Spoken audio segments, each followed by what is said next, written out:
कनकधाराय स्तोत्रं वन्दे वन्दारुमन्दार मिन्दिरानन्दकन्दलम् अमन्दानन्दसन्दोह बन्धुरं सिन्धुराननम्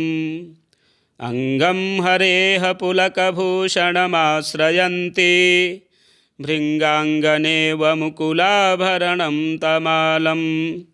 अङ्गीकृताखिलविभूतिरपाङ्गलीला माङ्गल्यदास्तु मम मङ्गलदेवतायाः मुग्धा मुहुर्विदधति वदने मुरारेः प्रेमत्रपाप्रणिहितानि गतागतानि मालादृशोर्मधुकरेव महोत्पलेया सा मे श्रियं दिशतु सागरसम्भवायाः आमीलिताक्षमधिगम्य मुदा मुकुन्दम् आनन्दकन्दमनिमेषमनङ्गतन्त्रम् आकेकरस्थितिकनीनिकपक्ष्मनेत्रं भूत्यै भवेन्मम भुजङ्गशयाङ्गनायाः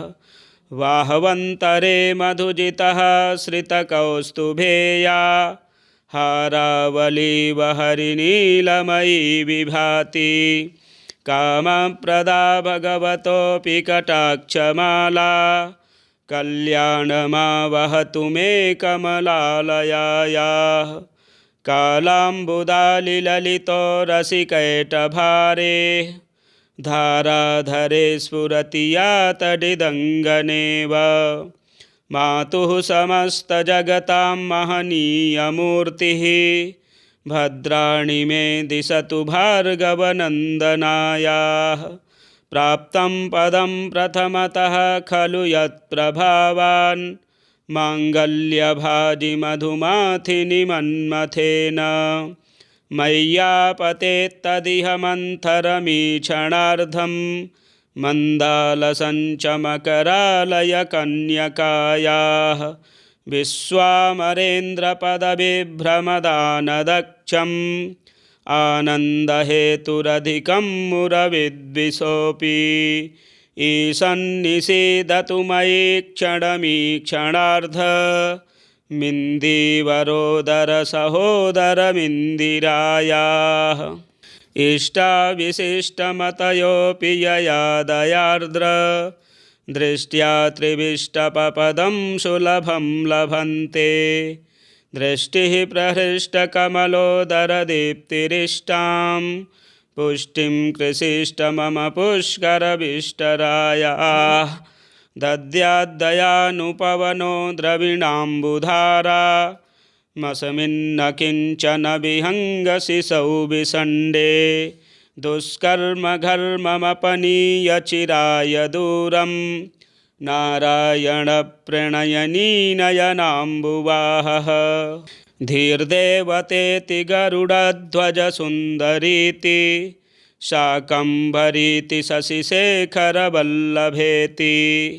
सृष्टिस्थितिप्रलयकेलिषु संस्थितायै तस्यै नमस्त्रिभुवनैकगुरोस्तरुण्यै श्रुत्यै नमोऽस्तु शुभकर्मफलप्रसूत्यै रत्यै नमोऽस्तु रमणीयगुणार्णवायै शक्त्यै नमोऽस्तु शतपत्रनिकेतनायै पुष्ट्यै नमोऽस्तु पुरुषोत्तमवल्लभायै नमोऽस्तु नालीकनिभाननायै नमोऽस्तु दुग्धोदधिजन्मभूम्यै नमोऽस्तु सोमामृतसोदरायै नमोऽस्तु नारायणवल्लभायै नमोऽस्तु हेमाम्बुजपीठिकायै नमोऽस्तु भूमण्डलनायिकायै नमोऽस्तु देवादिदयापरायै नमोऽस्तु सार्ङ्गायुधवल्लभायै नमोऽस्तु देव्यै भृगुनन्दनायै नमोऽस्तु विष्णोरुरसिस्थितायै नमोऽस्तु लक्ष्म्यै कमलालयायै नमोऽस्तु दामोदरवल्लभायै नमोऽस्तु कान्त्यै कमलेक्षणायै नमोऽस्तु भूत्यै भुवनप्रसूत्यै नमोऽस्तु देवादिभिरर्चितायै नमोऽस्तु नन्दात्मजवल्लभायै सम्पत्कराणि सकलेन्द्रियनन्दनानि साम्राज्यदानविभवानि सरोरुहाक्षि त्वद्वन्दनानि दुरितोत्तरणोद्यतानि मामेव मातरनिशं कलयन्तु मान्ये यत्कटाक्षसमुपासनाविधिः सेवकस्य सकलार्थसम्पदः सन्तनोति वचनाङ्गमानसैः त्वां मुरारिहृदयेश्वरीं भजे सरसिजनिलये सरोजहस्ते धवलतमांशुकगन्धमाल्यशोभे भगवति हरिवल्लभे मनोज्ञे त्रिभुवनभूतिकरे प्रसीद मह्यम् दिग्हस्तिभिः कनककुम्भमुखावसृष्ट स्वर्वाहिनी विमलचारुजलप्लुताङ्गीं प्रातर्नमामि जगतां जननीमशेष लोकाधिनाथ गृहिणीममृताब्धिपुत्रीं कमले कमलाक्षवल्लभे त्वं करुणापूरतरङ्गितैरपाङ्गैः अवलोकय माम किञ्चनानां प्रथमं पात्रमकृत्रिमं दयायाः देवी प्रसीद जगदीश्वरि लोकमातः कल्याणगात्रि कमलेक्षणजीवनाथे दारिद्र्यभीतिहृदयं शरणागतं माम् आलोकय प्रतिदिनं सदयैरपाङ्गैः स्तुवन्ति ये स्तुतिभिरमोभिरन्वहं त्रयीमयीं त्रिभुवनमातरं रमां गुणाधिका गुरुतरभाग्यभागिनो भवन्ति ते भुवि बुधभाविताशयाः वन्दे वन्दारुमन्दार मिन्दिरानन्दकन्दलम् अमन्दानन्दसन्दोह बन्धुरं सिन्धुराननम् अङ्गं हरेः पुलकभूषणमाश्रयन्ति भृङ्गाङ्गनेव मुकुलाभरणं तमालम् अङ्गीकृताखिलविभूतिरपाङ्गलीला माङ्गल्यदास्तु मम मङ्गलदेवतायाः मुग्धा मुहुर्विदधति वदने मुरारेः प्रेमत्रपा प्रणिहितानि गतागतानि मालादृशोर्मधुकरेव महोत्पलेया सा मे श्रियं दिशतु सागरसम्भवायाः आमीलिताक्षमधिगम्य मुदा मुकुन्दम् आनन्दकन्दमनिमेषमनङ्गतन्त्रम् आकेकरस्थितिकनीनिकपक्ष्मनेत्रं भूत्यै भवेन्मम भुजङ्गशयाङ्गनायाः वाहवन्तरे मधुजितः श्रितकौस्तुभेया हारावलीव हरिनीलमयी विभाति कामप्रदा भगवतोऽपि कटाक्षमाला कल्याणमावहतु मे कमलालयायाः कालाम्बुदालिललितो रसिकैटभारे धाराधरे स्फुरति या तडिदङ्गनेव मातुः समस्तजगतां महनीयमूर्तिः भद्राणि मे दिशतु भार्गवनन्दनायाः प्राप्तं पदं प्रथमतः खलु यत्प्रभावान् माङ्गल्यभाजि मधुमाथिनि मन्मथेन मय्यापतेत्तदिह मन्थरमीक्षणार्धं मन्दालसञ्चमकरालयकन्यकायाः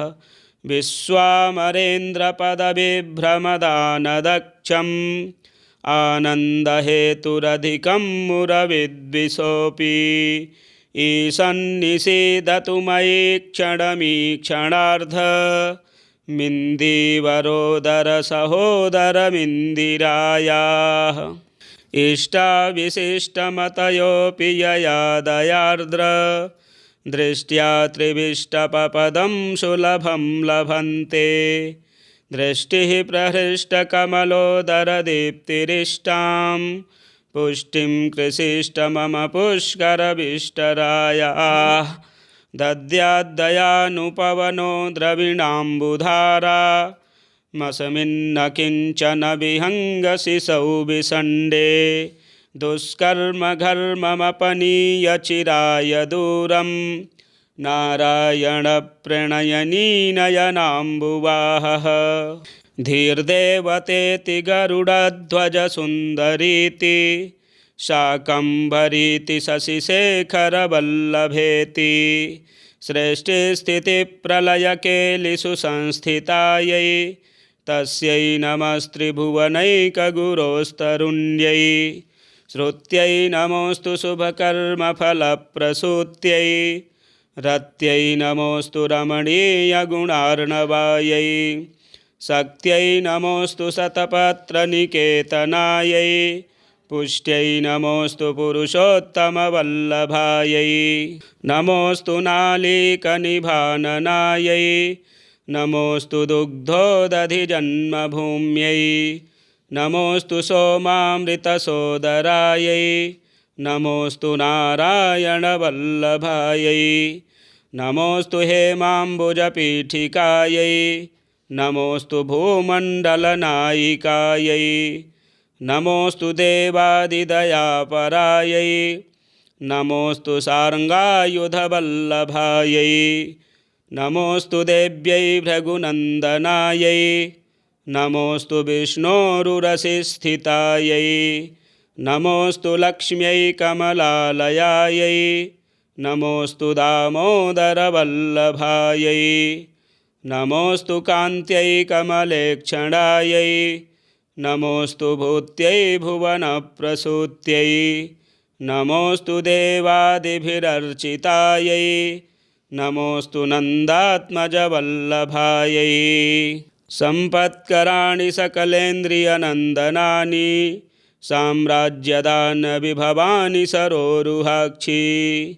त्वद्वन्दनानि दुरितोत्तरणोद्यतानि मामेव मातरनिशं कलयन्तु मान्ये यत्कटाक्षसमुपासनाविधिः सेवकस्य सकलार्थसम्पदः सन्तनोति वचनाङ्गमानसैः त्वां मुरारिहृदयेश्वरीं भजे सरसिजनिलये सरोजहस्ते धवलतमांशुकगन्धमाल्यशोभे भगवति हरिवल्लभे मनोज्ञे त्रिभुवनभूतिकरे प्रसीद मह्यम् दिग्हस्तिभिः कनककुम्भमुखावसृष्ट स्वर्वाहिनी विमलचारुजलप्लुताङ्गीं प्रातर्नमामि जगतां जननीमशेष लोकाधिनाथ गृहिणीममृताब्धिपुत्रीं कमले कमलाक्षवल्लभे त्वं करुणापूरतरङ्गितैरपाङ्गैः अवलोकय माम किञ्चनानां प्रथमं पात्रमकृत्रिमं दयायाः देवी प्रसीद जगदीश्वरि लोकमातः कल्याणगात्रि कमलेक्षणजीवनाथे दारिद्र्यभीतिहृदयं शरणागतं माम् आलोकय प्रतिदिनं सदयैरपाङ्गैः स्तुवन्ति ये स्तुतिभिरमोभिरन्वहं त्रयीमयीं त्रिभुवनमातरं रमां गुणाधिका गुरुतरभाग्यभागिनो भवन्ति ते भुवि बुधभाविताशयाः वन्दे वन्दारुमन्दार मिन्दिरानन्दकन्दलम् अमन्दानन्दसन्दोह बन्धुरं सिन्धुराननम् अङ्गं हरेः पुलकभूषणमाश्रयन्ति भृङ्गाङ्गनेव मुकुलाभरणं तमालम् अङ्गीकृताखिलविभूतिरपाङ्गलीला माङ्गल्यदास्तु मम मङ्गलदेवतायाः मुग्धा मुहुर्विदधति वदने मुरारेः प्रेमत्रपा प्रणिहितानि गतागतानि मालादृशोर्मधुकरेव महोत्पलेया सा मे श्रियं दिशतु सागरसम्भवायाः आमीलिताक्षमधिगम्य मुदा मुकुन्दम् आनन्दकन्दमनिमेषमनङ्गतन्त्रम् आकेकरस्थितिकनीनिकपक्ष्मनेत्रं भूत्यै भवेन्मम भुजङ्गशयाङ्गनायाः वाहवन्तरे मधुजितः श्रितकौस्तुभेया हारावलीव हरिनीलमयी विभाति कामप्रदा भगवतोऽपि कटाक्षमाला कल्याणमावहतु मे कमलालयायाः कालाम्बुदालिललितो रसिकैटभारे धाराधरे स्फुरति या तडिदङ्गनेव मातुः समस्तजगतां महनीयमूर्तिः भद्राणि मे दिशतु भार्गवनन्दनायाः प्राप्तं पदं प्रथमतः खलु यत्प्रभावान् माङ्गल्यभाजि मधुमाथिनि मन्मथेन मय्यापतेत्तदिह मन्थरमीक्षणार्धं मन्दालसञ्चमकरालयकन्यकायाः विश्वामरेन्द्रपदविभ्रमदानदक्षम् आनन्दहेतुरधिकं मुरविद्विषोऽपि ईशन्निषीदतु मयि क्षणमीक्षणार्ध मिन्दीवरोदरसहोदरमिन्दिरायाः इष्टाविशिष्टमतयोऽपि यया दयार्द्र दृष्ट्या त्रिविष्टपपदं सुलभं लभन्ते दृष्टिः प्रहृष्टकमलोदरदीप्तिरिष्टां पुष्टिं कृषिष्ट मम पुष्करविष्टरायाः दद्याद्दयानुपवनो द्रविणाम्बुधारा मस्मिन्न किञ्चन विहङ्गशिशौ विषण्डे दुष्कर्मघर्ममपनीय चिराय दूरं नारायणप्रणयनीनयनाम्बुवाहः धीर्देवतेति गरुडध्वजसुन्दरीति शाकम्भरीति शशिशेखरवल्लभेति सृष्टिस्थितिप्रलयकेलिषु संस्थितायै तस्यै नमस्त्रिभुवनैकगुरोस्तरुण्यै श्रुत्यै नमोऽस्तु शुभकर्मफलप्रसूत्यै रत्यै नमोऽस्तु रमणीयगुणार्णवायै शक्त्यै नमोऽस्तु शतपत्रनिकेतनायै पुष्ट्यै नमोऽस्तु पुरुषोत्तमवल्लभायै नमोऽस्तु नालीकनिभाननायै नमोऽस्तु दुग्धोदधिजन्मभूम्यै नमोऽस्तु सोमामृतसोदरायै नमोऽस्तु नारायणवल्लभायै नमोऽस्तु हेमाम्बुजपीठिकायै नमोऽस्तु भूमण्डलनायिकायै नमोऽस्तु देवादिदयापरायै नमोऽस्तु सार्ङ्गायुधवल्लभायै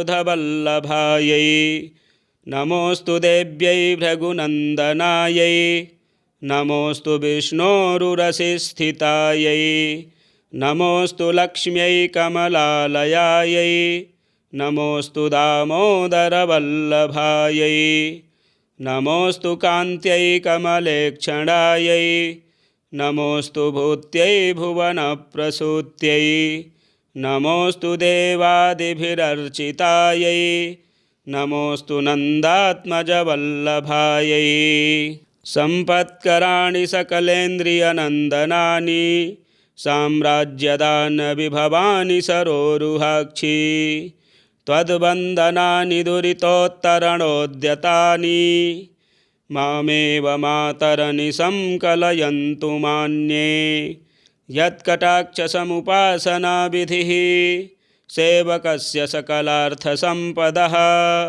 सन्तनोति वचनाङ्गमानसैः त्वां मुरारिहृदयेश्वरीं भजे। सरसिजनिलये सरोजहस्ते धवलतमांशुकगन्धमाल्यशोभे भगवति हरिवल्लभे मनोज्ञे त्रिभुवनभूतिकरे प्रसीद मह्यम्। दिग्हस्तिभिः कनककुम्भमुखावसृष्ट स्वर्वाहिनी विमलचारुजलप्लुताङ्गीं प्रातर्नमामि जगतां जननीमशेष लोकाधिनाथ गृहिणीममृताब्धिपुत्रीं। कमले कमलाक्षवल्लभे त्वं करुणापूरतरङ्गितैरपाङ्गैः अवलोकय माम किञ्चनानां प्रथमं पात्रमकृत्रिमं दयायाः। देवी प्रसीद जगदीश्वरि लोकमातः कल्याणगात्रि कमलेक्षणजीवनाथे। दारिद्र्यभीतिहृदयं शरणागतं माम्